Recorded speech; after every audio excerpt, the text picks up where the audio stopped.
So welcome back guys with this new video regarding facts. So आज की जो हमारी वीडियो है उसमें मैं कुछ टॉप 10 अमेजिंग फैक्ट्स को एक्सप्लोर करूंगा जो आपने आज तक बिल्कुल भी नहीं सुने होंगे।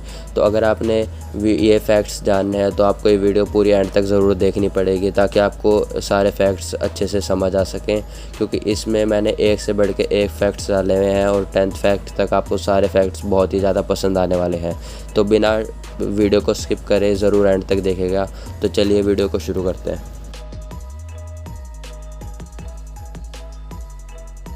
Fact number 1। सो फ्रेंड्स, क्या आपको ये बात पता है कि जो अभी तक का ऐसा कौन सा नोट है जिसका सबसे ज़्यादा अभी तक अमाउंट है, मतलब कि जिसकी सबसे ज़्यादा वैल्यू है। जैसे कि फॉर एग्ज़ाम्पल अगर हम इंडिया की बात करें तो पहले जब नोटबंदी नहीं हुई थी तो उस टाइम में 1000 रुपीज़ का सबसे ज़्यादा प्राइस था। ठीक है, 1000 रुपीज़ का सबसे ज़्यादा प्राइस था, उसके ऊपर अभी तक कोई नोट नहीं था। फिर जब नोटबंदी हुई उसके बाद में 2000 का नोट जो है लॉन्च हुआ था इंडिया में, और अभी भी वो चल रहा है और उसकी प्राइस ही है सबसे ज़्यादा इंडिया में। उसके ऊपर कोई भी नोट नहीं है, 2000 की नोट है। ठीक है, पर क्या आपको ये बात पता है कि जो वर्ल्ड में सबसे ज़्यादा वैल्यू का नोट कौन सा है, मतलब कि जिसकी सबसे ज़्यादा वैल्यू हो वैसा नोट कौन सा है? और वो नोट फिलीपींस की एक बैंक नेगारा ने लॉन्च किया था। आप अपनी स्क्रीन पे इमेज देख पा रहे होंगे। इस इमेज में आप साइड में देख पा रहे होंगे एक विकिपीडिया भी है गूगल की। इसमें मैंने अपनी तरफ से सर्च किया था, और ये जो गूगल की जो विकिपीडिया है इसको मैं आपके लिए एक बार पढ़ के भी बता देता हूँ। तो इसमें जैसे कि आप देख पा रहे होंगे कि लार्जेस्ट नोट बताया हुआ है, इसकी जो पूरी मतलब कि लेंथ और विड्थ बताई हुई है वो है 814 सेंटीमीटर स्क्वायर्स की। ठीक है, और ये बैंक नेगारा के द्वारा लॉन्च किया गया था और इसकी लॉन्च डेट थी 29 दिसंबर 2017। तो यही अभी तक का सबसे बड़ा मतलब कि नोट अभी तक का जो अभी तक मार्केट में या फिर जो आप पूरे वर्ल्ड में जितना भी है जिसका सबसे ज़्यादा वैल्यू है।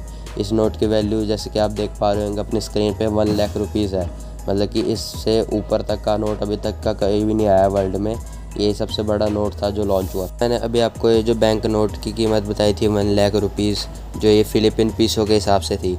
तो अगर हम इसको फ़िलिपिन 1 लाख को अगर हम मतलब इंडियन करेंसी के हिसाब से अगर हम कन्वर्ट करें तो इसका जो प्राइस होएगा वो होएगा 15,24,344.26 पैसे। ये इंडियन करेंसी के हिसाब से होएगा, जो वहाँ पे 1 लाख पीसो था फ़िलिपिन पीसो, उसकी जो करेंसी होएगी इस हिसाब से होएगी। Fact number 2। सो फ्रेंड्स, जैसे कि आपने बेसिकली देखा ही होगा कि मतलब आपने कितने सारे ब्रिजेस देखे होंगे, अलग अलग तरह के ब्रिजेस देखे होंगे। कहीं ब्रिजेस बहुत ज़्यादा मतलब कि ऊंचाई पे होते हैं, कहीं ज़्यादा ब्रिजेस बहुत ज़्यादा डाउन टू अर्थ के टाइप, मतलब कि डाउन टू लैंड होते हैं, मतलब कि बहुत ज़्यादा नीचे भी होते हैं। पर क्या आपको ये बात पता है कि जैसे कि आप ब्रिजेस देखते हैं, ब्रिजेस नॉर्मली यूज़ होते हैं एक जगह से दूसरी जगह पे मतलब कि जाने के लिए। ठीक है, इनके लिए ब्रिजेस यूज़ होते हैं, और कहीं ब्रिजेस ऐसे भी होते हैं जिससे आप एक कंट्री से दूसरी कंट्री में जा सकते हैं। इतने बड़े बड़े ब्रिजेस होते हैं, किलोमीटर दूर दूर तक ब्रिजेस होते हैं कहीं तो। पर क्या आपको ये बात पता है कि जो वर्ल्ड का जो सबसे छोटा ब्रिज जिससे आप एक कंट्री से दूसरी कंट्री पास आउट हो सकते हो वो कौन सा ब्रिज है? मतलब कि सही सुन रहे हैं आप, एक इतना छोटा सा ब्रिज जिसकी आप इमेज अपनी स्क्रीन पे देख पा रहे होंगे। इस ब्रिज की स्पेशलिटी ये है कि ये जो आप छोटा सा ब्रिज देख रहे हैं ये 10.4 मीटर जो मतलब 10.4 फीट लॉन्ग है। अगर हम मीटर्स में देखें तो ये 3.2 मीटर्स लॉन्ग है। आप इस ब्रिज से पोर्टुगल टू स्पेन, मतलब कि ये जो 2 कंट्रीज़ है इसमें आप मतलब कि पास आउट कर सकते हो। पोर्टुगल से स्पेन की तरफ में आप पास आउट कर सकते हैं अगर आप इस ब्रिज को क्रॉस करोगे तो। सो आपको ये फैक्ट कैसे लगा? Fact number 3। सो फ्रेंड्स, जब आप मॉल में जाते हैं तो वहाँ पे आप जाके बहुत सारी अलग अलग तरह की चीज़ें ख़रीदते हैं, और उसमें से मतलब मोस्ट ऑफ द लोग जैसे शूज़ ख़रीदते हैं या फिर अपने मतलब कि और वेरियस आइटम्स ख़रीदते हैं। पर क्या आपको ये बात पता है कि जो अभी तक का, जैसे कि आपको पता ही है मॉल की जितनी भी चीज़ें होती हैं उनका प्राइस नॉर्मल लोगों की, जैसे नॉर्मल जगह से आप लोग तो वहाँ से प्राइस से बहुत ज़्यादा अलग होता है। पर क्या आपको ये बात पता है कि जो अभी तक का जो मतलब कि जैसे कि आप मॉल में जाते हैं तो वहाँ पे आप कोई भी शूज़ ख़रीदते हैं, चाहे वो जेंट्स ख़रीद रहा है चाहे वो लेडीज़ ख़रीद रही है, तो उनका प्राइस हाई होता है। पर क्या आपको ये बात पता है कि जो दुनिया का सबसे महंगा अभी तक का शूज़ कौन सा है? लेडीज़ शूज़ कौन सा है अभी तक का सबसे दुनिया का महंगा? तो मैं आपको उसका प्राइस बताता हूँ। सो फ्रेंड्स, अभी तक के जो सबसे ज़्यादा जिनका प्राइस है, जो फीमेल शूज़ है जिनका सबसे ज़्यादा प्राइस है, तो उस शूज़ का नाम है रूबी स्लीपर्स। और ये जो स्लीपर्स हैं कि आप इमेज अपनी स्क्रीन पे देख पा रहे होंगे इजीली, ये जो स्लीपर्स हैं इनका जो प्राइस है वो है $23.6 मिलियन। मतलब आप सोच सकते हैं कितना ज़्यादा इसका प्राइस होएगा। अगर मैं इसको आपको मतलब कन्वर्ट करके बताऊँ इंडियन रुपीज़ में कितना है, जो इसका जो प्राइस है वो मतलब बोलना थोड़ा मुश्किल है, तो आपकी स्क्रीन पे मैं आपको ये लिख के बताता हूँ। ये जो इसका प्राइस है ये आप अपनी स्क्रीन पे देख पा रहे होंगे। ये इसका अगर हम इंडियन रुपीज़ में इसको देखा जाए $23.6 मिलियन को, जिसकी जितने प्राइस के स्लीपर्स हैं, गोल्ड स्लीपर्स, रूबी स्लीपर जिनका नाम है, उसको अगर इंडियन रुपीज़ में देखा जाए तो ये प्राइस होएगा इनका। Fact number 4। फ्रेंड्स, जैसा कि आपने देखा होगा कि आप मतलब कि कहीं टूरिज़म प्लेसेस पे जाते हैं, जैसे कि मोस्ट ऑफ द लोग जो है बीचेस पे जाना पसंद करते हैं।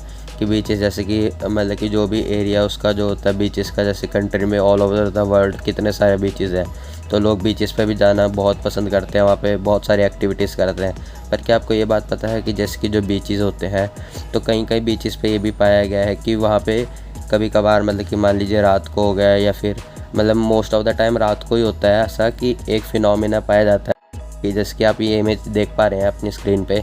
इस इमेज में आप देख पा रहे होंगे एक ब्लू सी लाइट है नदी में, आगे समुद्र शो हो रहा है उसमें, मतलब कि एंड जो मतलब जहाँ से स्टार्ट हो रहा है, जैसे कि अपने लेफ़्ट साइड अगर आप देखेंगे तो यहाँ पे मतलब बीच है, मतलब कि सैंड्स है, और जहाँ या मतलब राइट साइड में जब मतलब समुद्र स्टार्ट हो रहा है तो इसके जो बीच में आप मतलब कि स्टार्ट हो रहा है जहाँ पे आप देख रहे होंगे ब्लू सी लाइट्स है। तो ये ब्लू सी लाइट्स हैं ये बहुत जगह पे पाई गई है। तो मतलब कि जो साइंटिस्ट है उन्होंने खोज किया कि भाई ये क्या चीज़ है, तो जो खोज करने पे उनके पता चला मतलब कि जो उन्होंने डिस्कवर किया है तो एक फिनोमेना है, और इस फिनोमेना का नाम है ल्यूमिनेसेंट। ठीक है, ये जो फिनोमेना है इसका नाम ल्यूमिनेसेंट है, और ये एक और कोई चीज़ नहीं, ये एक लिविंग ऑर्गेनिज्म है। Fact number 5। फ्रेंड्स, जैसे कि आपको ये आपने को मतलब कितनी सारी आपने बिल्डिंग्स देखेंगे जो बहुत बड़ी बड़ी होती है, जैसे कि दुबई जो है मतलब कि फ़ेमस वो बिल्डिंग के लिए है, उसमें जो सबसे बड़ी दुनिया की जो बिल्डिंग है बुर्ज खलीफा वो है वहाँ पे। तो जैसा कि आपको पता है बुर्ज खलीफा अभी तक की दुनिया की सबसे बड़ी बिल्डिंग है।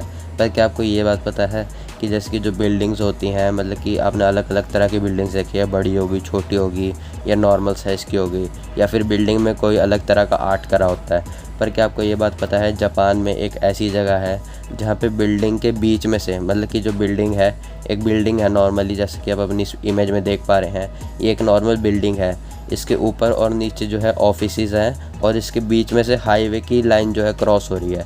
आप इसके बीच में देख पा रहे होंगे कैसा पुल सा जा रहा है, जो ये हाईवे की लाइन क्रॉस हो रही है इसके बीच में से, और ये जो जापान में है, और इसके जो जापान की जो ये जो इस जगह पे है, इस बिल्डिंग का जो नाम है वो है गेट टावर बिल्डिंग।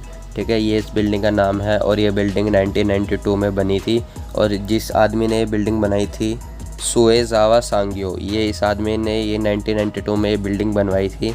और इस बिल्डिंग की जो मतलब कि पूरी हाइट है वो है 236 फीट। इस बिल्डिंग की जो पूरी हाइट है वो 236 फीट है, जिसके बीच में से ये हाईवे क्रॉस हो रहा है। ठीक है, और ऊपर और नीचे ऑफिस है। और ये जो बिल्डिंग है वो ओसाका नाम के एक मतलब कि जो जापान में एक और मतलब सिटी वगैरह है वहाँ पे है, ये ओसाका नाम की चीज़, ओसाका नाम का जो सिटी है वहाँ पे है ये जापान के अंदर। Fact number 6। तो दोस्तों, जो बिजली होती है, जैसे कि जो मतलब थंडर स्टॉर्म होते हैं या फिर जो कोई भी आपका तूफ़ान आ रहा होता है, तो उसमें जैसे कि आप देखते होंगे नॉर्मली मतलब बिजलियाँ चमकती हैं, जब बारिश होने वाली होती है उससे पहले बिजलियाँ चमकती है। तो जैसे कि कई बार होता है कि बिजली गिरती भी है ज़मीन पे। ये ऐसे बहुत सारे केसेस हुए हैं कि बिजली गिरी, ज़मीन पे भी गिरी है, और कई बार तो इंसानों पे भी गिरी है बिजली। पर क्या आपको ये बात पता है कि जो एक मैच था मिस्ट्री सॉकर मैच, इस नाम से एक ये मैच फेमस है, और इस मैच में एक ऐसी घटना हुई थी जो अभी तक की मतलब कि सबसे डरा देने वाली घटना है। तो इस मैच में ऐसा हुआ था कि ये मतलब कि नॉर्मली एक सॉकर मैच हो रहा था, तो क्या हुआ कि वहाँ पे जो मौसम है वो बदला, एकदम से मौसम बदल गया वहाँ पे, और उसमें से बिजली आ रही थी। तो जो बिजली गिरी मतलब कि जो सॉकर मैच में जो प्लेयर्स खेल रहे थे उन पे बिजली गिरी, तो उसमें बिजली एक बंदे पे नहीं, 2 बंदे पे नहीं, 3 बंदे पे नहीं, मतलब कि एक टीम के जो 11 बंदे होते हैं उन 11 के 11 बंदों पे गिरी, और वो 11 के 11 उसी वक्त मर गए। तो इसको ये अभी तक वर्ल्ड की सबसे मतलब कि शॉक करने वाली घटनाओं में से एक है, और इस मतलब की घटना का नाम है mystery soccer match. Fact number 7। So friends, जैसा कि आपने मतलब कि कितने अलग अलग तरह के फॉल्स के नाम सुने होंगे। जो वाटरफॉल्स होते हैं उनके मैं बात कर रहा हूँ। तो वाटरफॉल्स जैसे कि आपने देखा होगा कि मतलब कई कई वाटरफॉल्स कितने ऊंचे होते हैं, पहाड़ों पे होते हैं। पर क्या आपको ये बात पता है कि जो अभी तक का सबसे ऊँचा वाटरफॉल कहाँ पर है? मतलब कि जो अभी तक का सबसे ऊँचा वाटरफॉल रिकॉर्ड किया गया है वो कहाँ पर है? तो जो अभी तक का सबसे ऊँचा वाटरफॉल रिकॉर्ड किया गया है मैं अभी आपको बताता हूँ। उसकी इमेज आप अपनी स्क्रीन पे देख पा रहे होंगे। तो इसकी इमेज के साथ में मैंने इसकी जो डिटेल्स लिखी है, तो इस वाटरफॉल का नाम था वेनेजुआ, ठीक है। और ये वाटरफॉल था साउथ अमेरिका में। और इस वाटरफॉल की जो स्पेशलिटी है वो मैं अभी आपको बताता हूँ। तो इस वेनेजुआ वाटरफॉल जो साउथ अमेरिका में, इसकी हाइट जो है 979 है। मतलब कि 979 फीट मान लीजिए आप, ये इसकी हाइट है, ठीक है। 979 एग्जैक्ट इसकी हाइट बताई गई है। जो मतलब कि अभी तक का वर्ल्ड का जो सबसे ऊंचा वाटरफॉल जहाँ पे रिकॉर्ड किया गया है वो इसी पे रिकॉर्ड किया गया है, वेनेजुआ इन साउथ अमेरिका में रिकॉर्ड किया गया है। और इसका जो वाटर है मतलब कि जहाँ से फ़्लो होना शुरू होता है वो 879 फीट से, मतलब कि इसकी टोटल हाइट तो जैसे कि 979 है, पर इसका जो वाटरफॉल है वो 879 फीट से शुरू होता है, मतलब कि नीचे गिरना। और ये जो वाटरफॉल जो भी गिरता है वो इंटरप्टेड है, मतलब कि कोई भी चीज़ के बीच में नहीं आती, ये सीधा नीचे गिरता है। मतलब कि जैसे कि आपने देखा होगा कि नॉर्मली मतलब कि कोई भी मतलब कि जैसी रुकावट, जैसे कि रेजिस्टेंस होता है, कोई भी इसके बीच में रुकावट नहीं आती। नॉर्मल जो अनइंटरप्टेड वाटरफॉल है, ये वाटरफॉल जैसे कि मैंने आपको बता दिया है वेनेजुएला में है, साउथ अमेरिका में, और इसकी हाइट 979 है। और जो इसका जो वाटर जहाँ से फ़्लो होना शुरू होता है उसकी हाइट 79 है।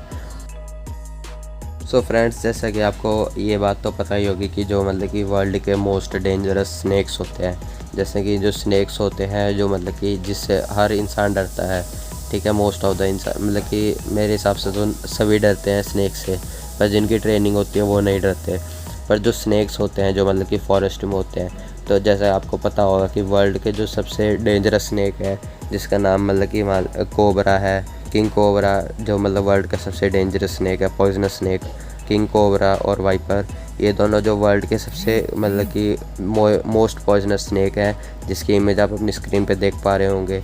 और अब आपको मैं जो स्नैक के बारे में बताने जा रहा हूँ, इस स्नैक के बारे में आपने बिल्कुल भी नहीं सुना होगा। तो ये जो स्नैक जिसकी इमेज आप देख पा रहे हैं, ये बूम स्लैग नाम है इस स्नैक का। और इस स्नैक की स्पेशलिटी ऐसी स्पेशलिटी है जो मतलब आपने नहीं सुनी होगी आज तक। जैसे कि आप नॉर्मली देखते हैं कि जो भी स्नैक मतलब कि डसता है किसी भी इंसान को, किसी भी ह्यूमन को डसता है वो, तो जैसे कि नॉर्मली उसके जो मुंह से झाग आने लग जाता है और उसमें जहर फैल जाता है तो वो इंसान मर जाता है, ठीक है। ये नॉर्मली होता है। और एनाकोंडास का होता है मतलब वो हड्डियाँ तोड़ते हैं, और मतलब कि बॉडी की जो ह्यूमन होता है उसकी हड्डियाँ तोड़ देते हैं और फिर उसको निकल जाते हैं, ठीक है। वो डसते नहीं है। पर जो ये जो बूम स्लैग स्नैक जो आप जिसकी इमेज आप अपनी स्क्रीन पर देख पा रहे हैं, ये जो बूम स्लैग स्नैक है, इसकी स्पेशलिटी ये है कि ये मान लीजिए नॉर्मली जैसे कि मान लीजिए आपको इसने किसी को भी इंसान को इसने डसा, तो उस इंसान के मतलब कि उस इंसान की बॉडी में जितने भी होल हैं, ठीक है, नॉर्मली इंसान की बॉडी में जितने भी होल हैं उस सभी होल में से उसके जो खून आने लग जाएगा। मतलब कि उसके जितने भी होल्स है बॉडी में, वहाँ से सभी से खून निकलना शुरू हो जाएगा। और फिर वो उसी वक्त मतलब कि 5-10 मिनट भी नहीं लगेंगे उसको और वो उसी वक्त वहीं पे मर जाएगा। ये इस बूम स्लैग की है मतलब कि स्पेशलिटी कि ये डसता है तो जितने भी आपके जो बॉडी में और जितने भी वो होंगे होल्स होंगे वहाँ से सभी से खून निकलना शुरू हो जाएगा। नंबर 9। सो फ्रेंड्स, जैसे कि आपने देखा है जो पुराने ज़माने में मतलब कि जैसे कि पुराने ज़माने में जो युद्ध होते थे या फिर कुछ भी जो भी फाइट्स होती थी, वॉर होती थी, तो उस टाइम में मतलब कि ज़्यादा से ज़्यादा मतलब टैंक्स वगैरह नहीं होते थे किसी भी देशों के पास में। जैसे ज़्यादा कैनन्स होती थी या फिर और भी चीज़ें होती थी, जैसे आपको ये चीज़ें पता होंगी। पर क्या आपको ये बात पता है कि जो पुराने ज़माने में जो कैनन्स होती थी, अब के ज़माने में भी एक कैनन ऐसी है जो वर्ल्ड की सबसे बड़ी कैनन है। जी हाँ, आप ये बात सही सुन रहे हैं, जो वर्ल्ड की जो सबसे बड़ी कैनन है वो कैनन इंडिया में है। ये बात आपको जान के बहुत ही खुशी होगी कि इंडिया में वर्ल्ड की सबसे बड़ी कैनन है, और वो कैनन कहीं और नहीं हमारे राजस्थान में, राजस्थान के एक जयपुर जो उस सिटी में है, ये जो मतलब कि जो वर्ल्ड की जो सबसे बड़ी कैनन है। अब मैं आपको इसकी पूरी मतलब कि डिस्क्रिप्शन बताता हूँ कि इसमें क्या क्या है और कैसा है। सो जो ये कैनन है इसका नाम है जैवाना कैनन, जिस नाम से फेमस है इसका नाम है जैवाना कैनन, और ये वर्ल्ड की सबसे बड़ी कैनन है। और ये जो जैवाना कैनन है वो है जयगढ़ फोर्ट में है ये कैनन, इस जयपुर में राजस्थान में। ठीक है, जयगढ़ फोर्ट में है ये मतलब कैनन। और आगे की और भी चीज़ मैं बताता हूँ इसके बारे में आपको। सो जो इस कैनन की जो मेन स्पेशलिटी है वो है 51 फीट लॉन्ग है ये कैनन। और जो इस कैनन के ये मतलब जो कैनन है ये पूरा स्ट्रक्चर जो है इसकी इतनी बड़ी जो ये कैनन है ये 6 जो व्हील्स हैं उन पे खड़ी है, 6 व्हील्स पे कैनन खड़ी है। और इसका जो वेट है वो 50 टन है। सो एक और बात है इसकी, एक बार इस कैनन को चलाने की कोशिश की गई थी, तो इसको मतलब कि जो जयगढ़ फोर्ट है जहाँ पे मतलब ये कैनन है जैवाना कैनन, इसको यहाँ से फायर किया गया था। और ये जो मतलब कि इसको जयगढ़ फोर्ट से जहाँ पे फायर किया गया था, जयगढ़ फोर्ट टू चकासू एक जगह है राजस्थान में जो जयगढ़ फोर्ट से 22 किलोमीटर दूर है। 22 किलोमीटर दूर इसका जो मतलब कि जो ये कैनन है इसका जो बॉल होती है, कैनन की जो बॉल होती है वो जाके गिरी थी 22 किलोमीटर दूर पे। और जब ये कैनन की जो बॉल जो भी गिरी थी 22 किलोमीटर दूर जब ये जाके गिरी थी, तो वहाँ पे इतना बड़ा खड्डा हो गया था कि वहाँ से पानी निकलने लग गया था। जी यहाँ पे ये बात सही सुन रहे हैं, वहाँ से पानी निकलने लग गया था। और वो वहाँ पे एक पॉन्ड हो गया था, मतलब कि एक पॉन्ड जो होता है छोटा सा जो पानी स्टोर करने का जो इलाका, जैसे कि मान लीजिए आप, वहाँ पे पॉन्ड हो गया था। और अब वो जो चाकूसू है, जो जैवाना कैनन का जो गोला जो मतलब कि जिसको हम बॉल कहते हैं, जैवाना कैनन की बॉल जब गिरी थी वहाँ पे, तो वहाँ पे पानी निकलने लग गया था, तो वो पॉन्ड हो गया था। तो वो अब उस चाकूसू मतलब जो चाकूसा जो जगह है वहाँ का जो मेजर सोर्स है वाटर का, वो मतलब उस वहाँ से निकलता है। मेजर सोर्स ऑफ वाटर वहाँ पे है जो जैवाना की कैनन को फायर करने से आया था। फैक्ट नंबर 10 के पहले, अगर आपने ये वीडियो को मतलब कि अभी तक लाइक नहीं किया तो प्लीज़ जाके लाइक कर दीजिए। और अगर आपने चैनल को सब्सक्राइब नहीं किया तो चैनल को सब्सक्राइब भी कर दीजिए। साथ ही में बेल आइकन भी ऑन कर दीजिए ताकि आपको मेरी न्यू वीडियोस की नोटिफिकेशन जल्दी से जल्दी मिल सके। Fact number 10। सो फ्रेंड्स, क्या आपको ये बात पता है कि जो अभी आप स्क्रीन पे इमेज देख पा रहे हैं डॉल्फिन की, सो अब जो दूसरी इमेज आप देख पा रहे हैं शार्क की, तो इससे रिलेटेड हमारा फैक्ट नंबर 10 है। तो जो हमारा फैक्ट है कि आपको ये बात पता है कि जो डॉल्फिन होती है उसके पास में इतनी एबिलिटी है कि वो शार्क को मार सकती है। जी यहाँ पे आप बात सही सुन रहे हैं, जैसे कि डॉल्फिन जो होती है वो ह्यूमन लवर होती है, कि मतलब कि ह्यूमन को नुकसान नहीं पहुंचाती।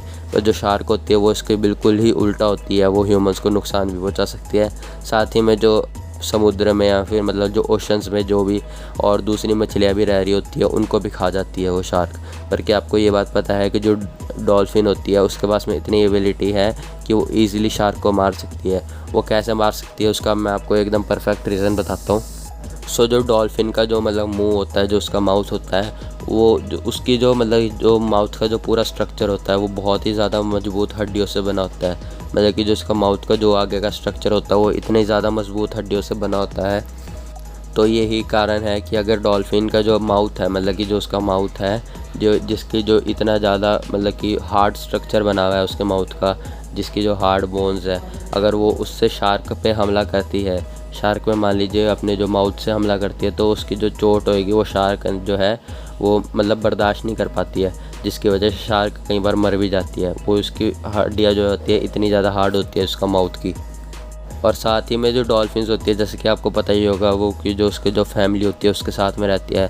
पर अगर मान लीजिए कोई जो डॉल्फिन मान लीजिए अलग हो गई, तो उसके पास में इतनी एबिलिटी है कि अगर शार्क उस पर हमला करेगी तो वो शार्क को मार सकती है ईज़िली अपने माउथ के ज़रिए। तो आपको ये फैक्ट कैसा लगा ज़रूर कमेंट बॉक्स में बताइएगा। तक आज की जो हमारी वीडियो थी वो यहीं तक थी। Thank you so much for watching my video.